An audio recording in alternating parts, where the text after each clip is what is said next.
Is there anything that you've learned through all these divorces about what makes marriages successful? I wrote a whole book on that. Can you give us just so we end on a nice positive note? Yeah. Like, what are some things that you've felt? I think you can learn a lot about keeping things together by watching how they fall apart. And that's why I wrote the book. What's the name of the book? So we can plug it. It's called How to Stay in Love, Practical Wisdom from an Unlikely Source. Yeah.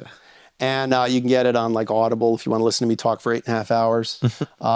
Or you can just get it anywhere. It's for sale anywhere. And you know, I've learned a lot by being a divorce lawyer about what keeps people together. What I've learned, I would say more than anything else, is just pay attention. Right. Just pay attention. Like, people get divorced the same way they go bankrupt. Very slowly and then all at once. Like, you don't get divorced because your husband's cheating on you, your wife's cheating on you. Your husband's cheating on you, your wife's cheating on you because there was slippage. There were all these little things. Like, you know those little things you did when you first were dating your wife to like let her know how beautiful she was and how like you like her better than other options. And all those little things she did for you that like made you feel like the fucking coolest guy and the best guy. And like you loved who you were when you're with her. Yeah, for sure. You know, like you stood taller. Like you went like, this I might be the person this person thinks I am, you know? Like, when we start losing that, like there are these little things, like the advice I give, one of the pieces of advice I give in my book, the one that I get the most feedback on, as I said, leave a note. Just leave your wife a note. Just whatever, every day when you leave the house.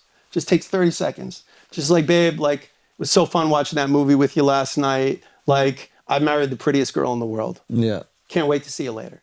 Yeah. Like, what does it take, 30 seconds? Yeah. Like, you know, what is that doing though? It's saying, I still see you. I still think you're beautiful.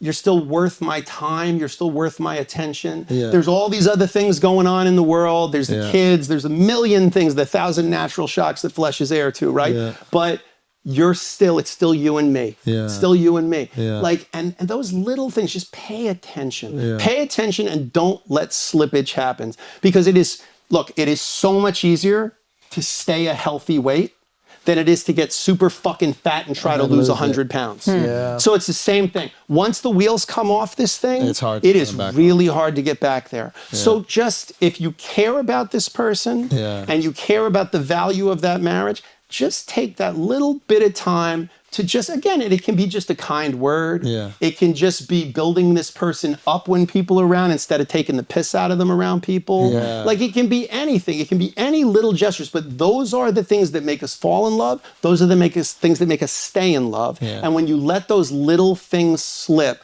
that's when the wheels start coming off. And there's a short road from that to my office. So I always just tell people, pay attention and just make a point of cheering for the person that you're with. That's it. Amen.